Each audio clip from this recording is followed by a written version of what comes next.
Textile की अगर export की बात करें तो 30% इस साल कम हुई है, जबकि सेम 30% एक्सपोर्ट इंडिया में बढ़ी है टेक्सटाइल।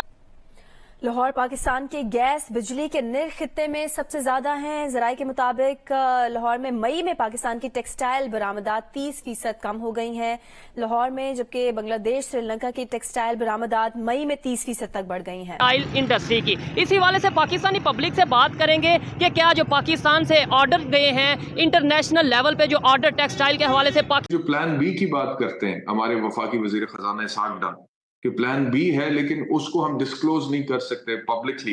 आपको क्या समझ आता है इस स्टेटमेंट से? पाकिस्तान आते थे, अब वो इंडिया जा रहे हैं, क्या इसमें भी यहूदी की, क्या इसमें भी हिंदुओं की या नॉन मुस्लिम की साजिश है, या हमारी अपनी नाकामी की वजह से टेक्सटाइल इंडस्ट्री भी एग्रीकल्चर इंडस्ट्री की तरह पाकिस्तान में फ्लॉप होती जा रही है? नमस्कार दोस्तों, जय हिंद। दोस्तों, गैस बिजली और डॉलर न मिलने पर पाकिस्तान की टेक्सटाइल इंडस्ट्री पूरी तरीक़ा से तबाह हो चुकी है। पाकिस्तान के एक्सपोर्ट 30% तक गिर चुके हैं, जबकि श्रीलंका और बांग्लादेश के 30% से अधिक बढ़ चुके हैं। क्या है पूरा मामला, वीडियो को स्टार्ट करते हैं। लेकिन उससे पहले यदि आपने हमारे चैनल को सब्सक्राइब नहीं किया तो सब्सक्राइब करें, वीडियो पसंद आए तो लाइक करें, कमेंट करें और शेयर करें। जय हिंद, वंदे मातरम। पे खबर आ रही है कि पाकिस्तान एक टेक्सटाइल इंडस्ट्री के हवाले से जाना जाता था, खासतौर पे फैसलाबाद को मैनचेस्टर कहा जाता था पाकिस्तान का। आज 30% टेक्सटाइल पाकिस्तान से शिफ्ट होके वो बांग्लादेश और इंडिया चली गई है। हमारी 30% जो है वो डिक्रीज़ हो गई एक्सपोर्ट, और उनकी एक्सपोर्ट बढ़ गई है 30%। क्या ये भी कोई समझ लें कि हिंदुओं की साजिश, यहूदियों की साजिश हो गई है, या ये हमारी अपनी गलती है? मेरे ख्याल में तो ये हमारी अपनी ही गलती है।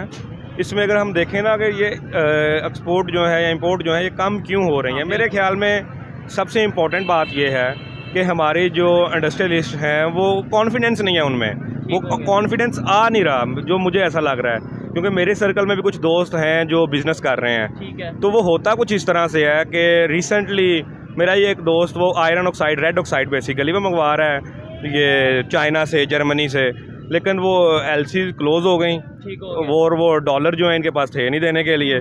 जब डॉलर नहीं थे देने के लिए तो वो उनका बिज़नेस जो है पूरा वो ख़त्म होना शुरू हो गया। तो जहाँ से मुझे ऐसा लगा कि उन लोगों ने अपने जो रकम थी, अपने जो वसाइल थे, उनको शिफ्ट करना शुरू कर दिया। जब उनको शिफ्ट करना वो शुरू कर देंगे तो फिर जब हम लोग ही अपने पे यकीन नहीं करेंगे, अपने इस मुल्क पे यकीन नहीं करेंगे, और ये सारे पॉलिटिकल इंस्टेबिलिटी है, बहुत कुछ है इसके पीछे, बहुत सारी रीजंस हैं, बहुत सारी स्टडीज़ पे हो चुकी है। तो जब हम लोग अपने आप पे यकीन नहीं करेंगे और हम लोग बाहर की तरफ शिफ्ट करेंगे तो लोग हमें ऑर्डर क्यों देंगे? लोग ऑर्डर क्यों देंगे? इन्होंने एक बात की है, एक पॉइंट इनका ये है कि कॉन्फिडेंस खुद इंडस्ट्रियलिस्ट में नहीं है। वो कॉन्फिडेंस किसने देना है? वो गवर्नमेंट ने देना है, वो इंडस्ट्रियलिस्ट ने खुद कॉन्फिडेंस पैदा करना है। वो कैसे आएगा कॉन्फिडेंस? वो किधर गया कॉन्फिडेंस? सर, जिधर तक अदनान साहब ने बात की है कि काफ़ी फैक्टर्स हैं, मेरे नज़दीक जो फैक्टर जो सबसे ज़्यादा हिट कर रहा है वो एक कहीं ना कहीं हमारी स्किल वर्किंग जो एबिलिटीज़ हैं, लाइक हमारे पास ऐसे वर्कर्स नहीं है। ठीक है। शायद जो आप देखें, चाइना को देखें, देखिए पॉलिटिकल स्टेबिलिटी तो यूएसए में भी चल रही है। आप ज़रा गौर करें, पिछले जब से बाइडन की ये सारी गवर्नमेंट आई है, ट्रंप ने उसको बड़ा टफ टाइम दिया, लेकिन पॉलिटिकल स्टेबिलिटी एक अलग फैक्टर होता है। लेकिन अगर हम ज़रा ग्रास फूट लेवल पे जब जाएंगे, जब हम उसका एक एनालिसिस करेंगे और उधर जाके हमें ज़रा थोड़ा सा उसको डॉट कनेक्टिंग एक वर्ड होता है कि हम ज़रा देखें कि क्या हम अपनी क्वालिटी और सर्विस पे कहीं कॉम्प्रोमाइज़ तो नहीं है। ऐसे ही है कि और हम दाव कह लें, जैसे सादा लफ्ज़ में दाव या डॉज तो नहीं कर रहे अपना जो भी हमारे क्लाइंट हैं उनके साथ।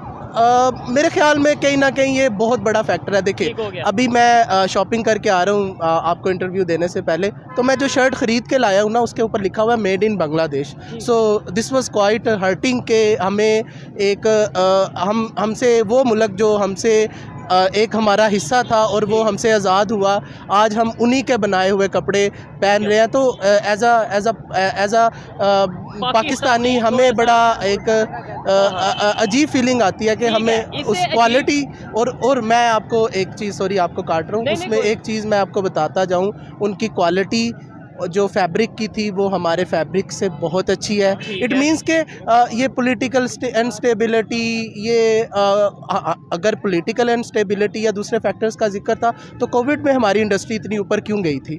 ऑब्वियसली हमने ऑर्डर उससे पिकअप किया था, हमने क्वालिटी एंड सर्विस को इंश्योर किया था, लेकिन हमारी एक छोटी सी अपनी एक नफ्सियात है कि जब हम थोड़ा सा स्टेबल होने लगते हैं तो हम बड़ी जल्दी कैजुअल हो जाते हैं, हम अपनी उस स्पेस को मेंटेन नहीं रख पाते। जिस तरह हम शुरू करते हैं शायद उस तरह हम प्राउडी या इगोस्टिक हो जाते हैं। एग्जैक्टली।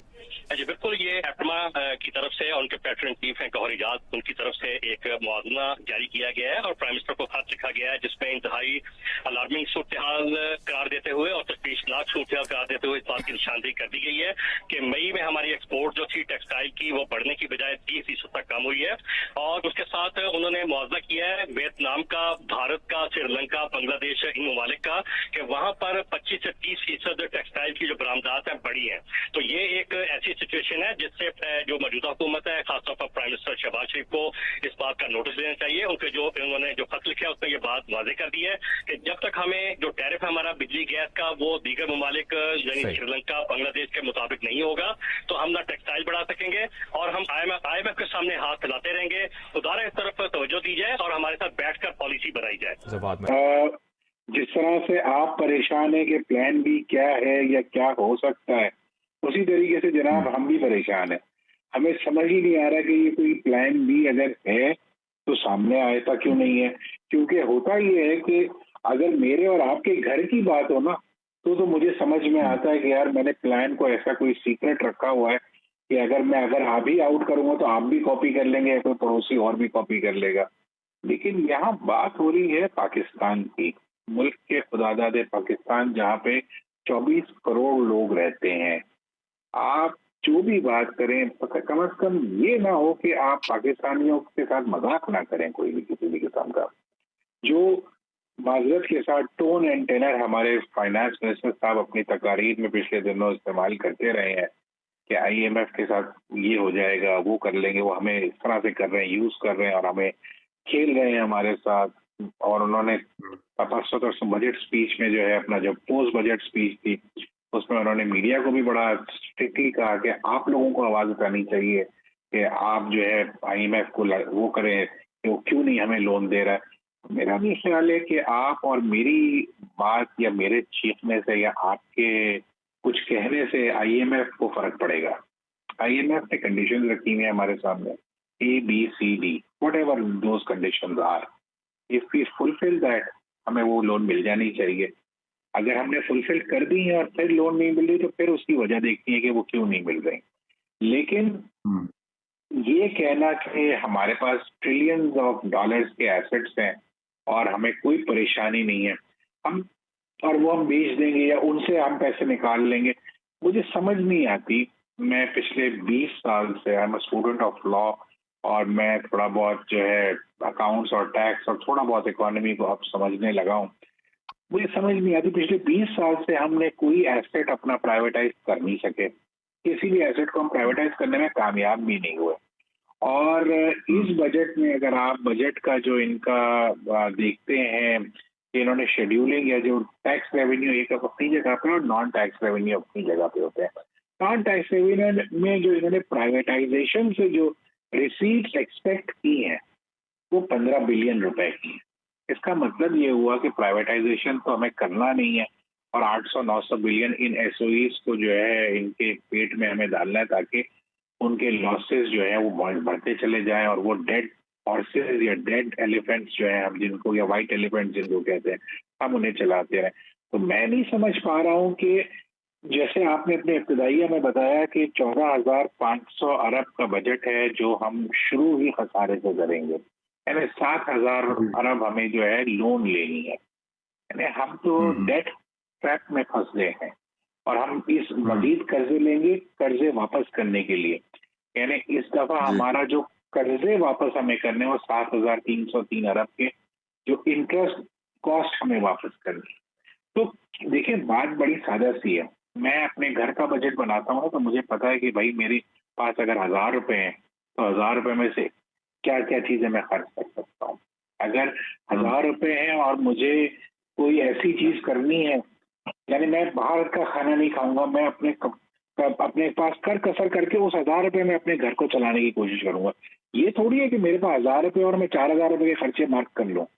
यानी आपने इस बजट में देखा कि 1150 बिलियन का पीएसडीपी आपने जो है सरकारी मुलाजमों की तनख्वाह में 30 से 35% इजाफा कर दिया। ये वहाँ बातें बहुत अच्छी लगती हैं कि जहाँ इकोनॉमी आपकी सर्कुलेशन में हो, जहाँ मुल्क में काम हो रहा हो, जहाँ मुल्क में इंडस्ट्री जो है चल रही हो, जहाँ मुल्क में जो है फॉरेन इन्वेस्टमेंट आ रही हो या डोमेस्टिक इन्वेस्टमेंट हो रही हो। यानी कि अनफॉर्चुनेटली यही बात है जिशान मोहसिन साहब, ये ऐसे ही है कि ऐलान कर दिया है तनख्वाहों में इजाफे का, लेकिन पैसे हैं नहीं देने के लिए। बिल्कुल सही फरमाया आपने। देखिए, आप अगर इकोनॉमिक सर्वे अगर आपने देखा हो तो हर चीज माइनस है। आपकी फॉरेन रेमिटेंस, आपकी फॉर एक्सपोर्ट, आपकी जो है लोगों का पाकिस्तान से बाहर जाना 200%, तकरीबन 189% लोग बाहर चले गए।